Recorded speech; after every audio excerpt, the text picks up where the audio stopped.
This paper is called Seeking Justice Through the Songs of Kabir, Folk Roots and Musical Eclecticism in the Music of Neeraj Arya's Kabir Cafe.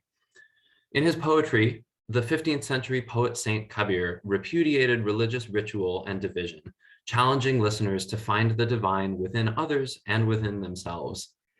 Many musicians and activists invoke the poetry of Kabir as a tool for promoting social justice, particularly through its implicit and explicit critiques of religious distinctions and of social hierarchies such as the caste system. Vivek Virani discusses one such musician, Prahlad Singh Tipanya, a Dalit musician who sings Kabir to protest caste injustice. Building on Virani's discussion, this paper will examine the approaches of another major Kabir singing artist, Neeraj Arya's Kabir Cafe, a Mumbai-based band that claims Tipanya as its guru. This paper will investigate the musical style of the band's first album, Panchrang, from 2016, as well as the band's statements about Kabir and their music. I will argue that their eclectic fusion of folk, classical, and Western styles, combined with their commitment to explaining their interpretations of Kabir, produces socially conscious music that, while stopping short of explicit caste critique, still articulates a powerful and widely appealing message of shared humanity and social equality.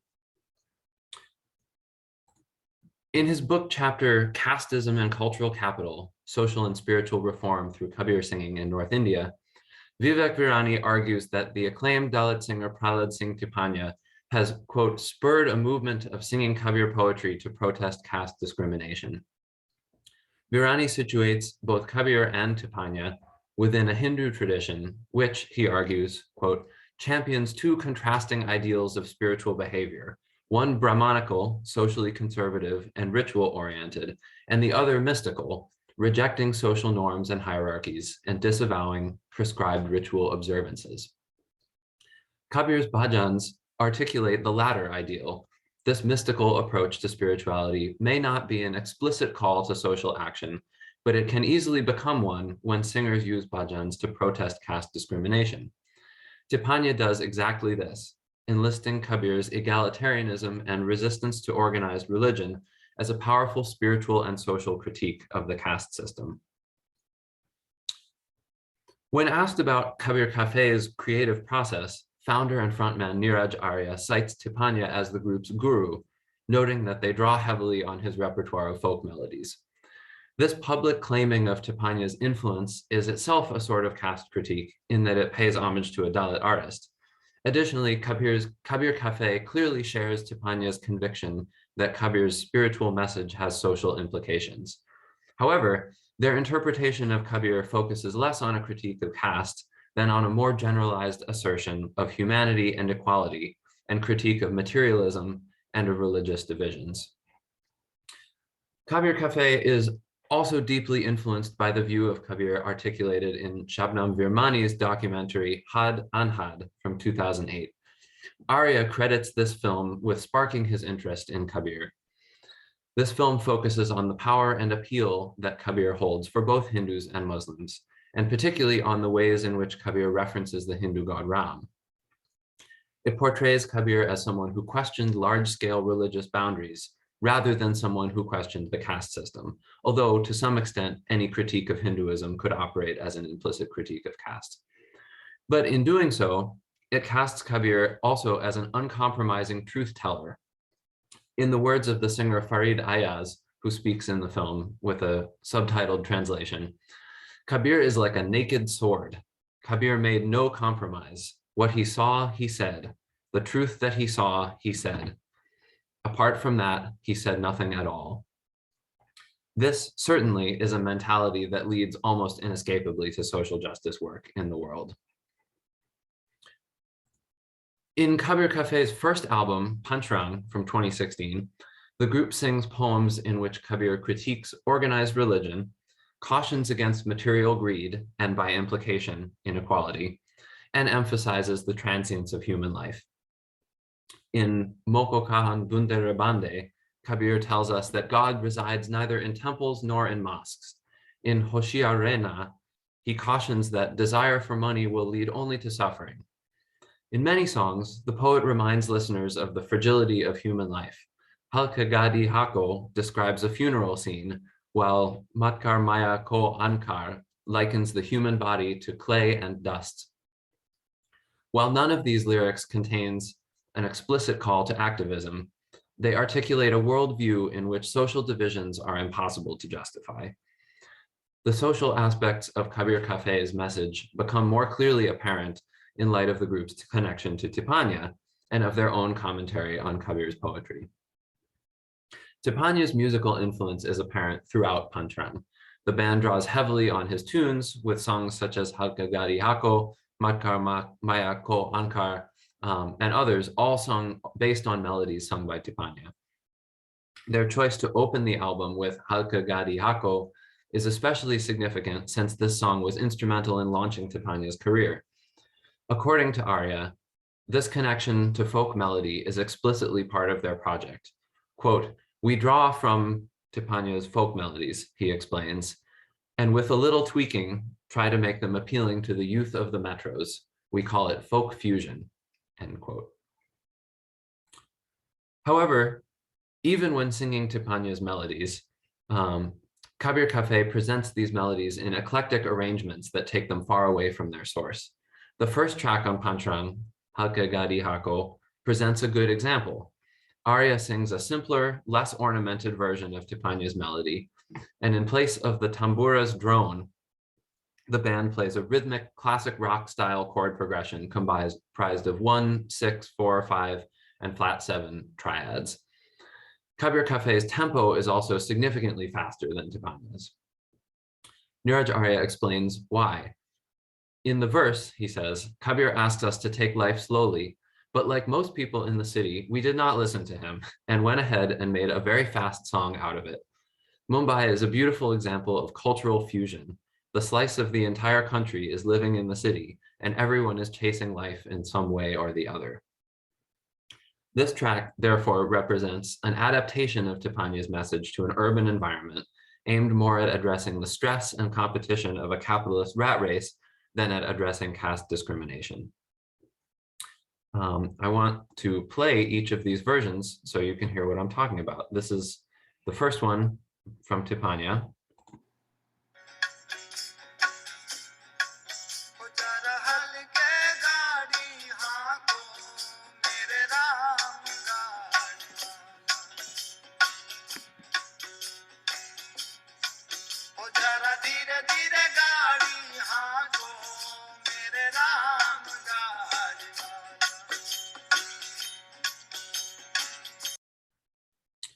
And this is what Kabir Cafe does with it.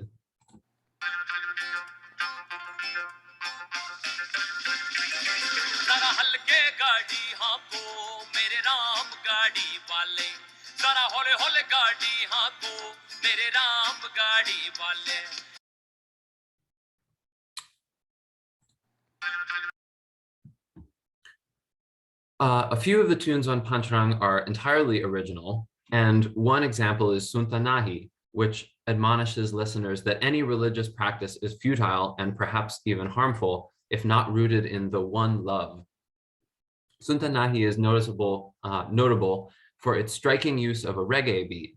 And I think given reggae's roots in a radical spirituality, that being Rastafari, that also looks toward liberation in the world, I think this stylistic reference itself helps position Kabir's spiritual message as a call to build a more just world. When asked about their musical style, Kabir Cafe proudly owns the diversity of their musical influences and approaches. Violinist Mukund Ramaswamy remembers being attracted to the eclecticism of Neeraj Arya's early playing. He says, when you listen to artists performing Kabir, you'd either see them in the extremely folk format or the extremely classical format. What Neeraj was doing was trying to bridge the gap unconsciously. Arya notes that the group's eventual lineup reflects this goal by bringing together musicians with different levels of formal training. He says, our sound is very different because untrained and trained elements are meeting together. So lots of ideas. We have a lot of rawness. He even connects the stylistic diversity to their ideals of cross-cultural appeal and connection, opining that If Kabir met Bob Marley, they'd be making the kind of music we do. Many online journalists go even farther in portraying Kabir Cafe's musical eclecticism as an assertion of the universality of Kabir's spiritual message. The sounds of Kabir Cafe, writes Damini Kulkarni, reflect the universality of their namesake by resolutely resisting categorization. An anonymous reporter from News India Times agrees.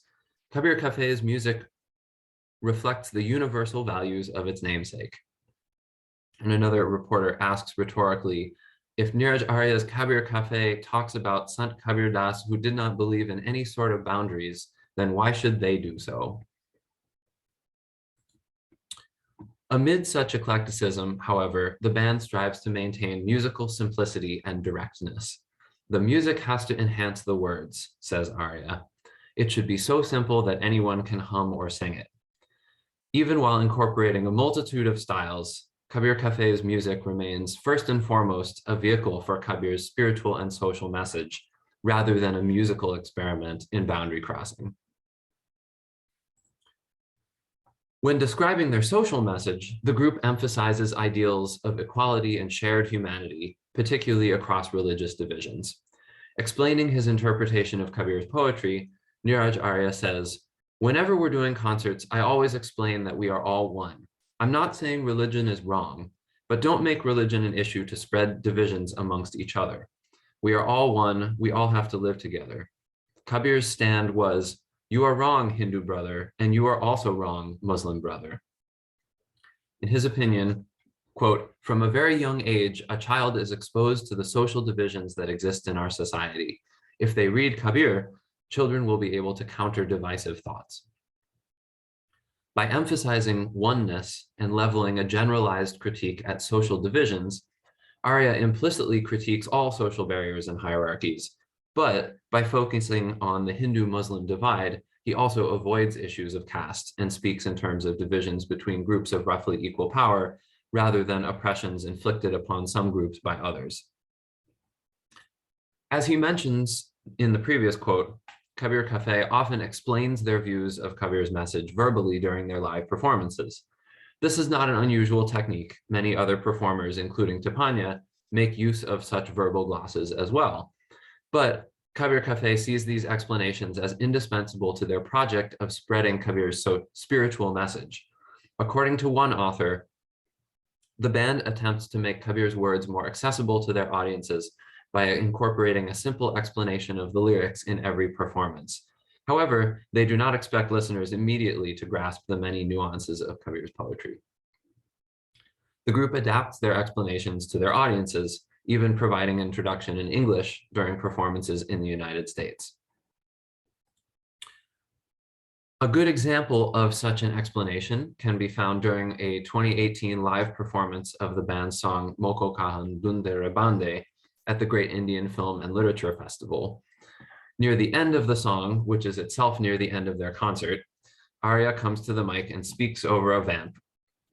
He says, "If your search for God is done in full honesty, truth, and love, most importantly, if there is humanity in you, you need not go anywhere. You will find me within yourself." Saint Kabir found God in this one word, and Kabir Cafe has a similar foundation. Hear the words carefully, what Kabir has said. Here's a clip of him giving this speech. तुरंत मिलूं मैं एक पल की तलाश में, तुरंत मतलब होता है सेकंड से पहले का टाइम, पलक झपकना। अगर तेरे खोजने में ना सच्चाई है, ईमानदारी है, प्यार है, मोहब्बत है, सबसे बड़ी चीज इंसानियत है, कहीं जाने की जरूरत नहीं है, तेरे पास तुझे मिल जाऊंगा। कबीर साहब ने भगवान को एक शब्द में पाया था, और वो शब्द में ये कबीर कैफे भी बना है। शब्द को थोड़ा ध्यान से सुनना, क्या कहा है?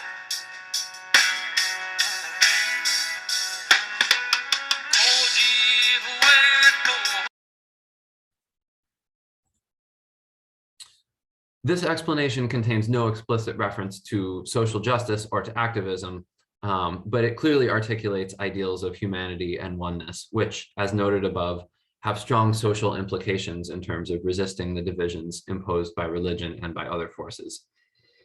So, in conclusion, Kabir Cafe places Kabir's spiritual message within an eclectic musical fusion. combining the folk influence of their guru Pralatipanya with aspects of classical and Western styles. The group also speaks about how they understand Kabir's poetry, casting it as a call for understanding and solidarity across social boundaries. However, they stop short of any explicit critique of caste, focusing instead mostly on Hindu-Muslim divisions. This choice is no doubt related to their positionality as successful urban professional musicians. Describing Dalit Kabir singers in a rural setting, Virani observes that as they perform for broader audiences, they reposition their protest discourses to avoid alienating listeners.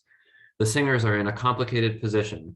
They do not want to compromise their ideology, but they recognize that the success of their efforts is tied to their success as popular performers. For Kabir Cafe, who are not rural Dalit performers, this repositioning may be less intentional and represent less of a compromise, since their public interpretation of Kabir seems to reflect their honest personal beliefs.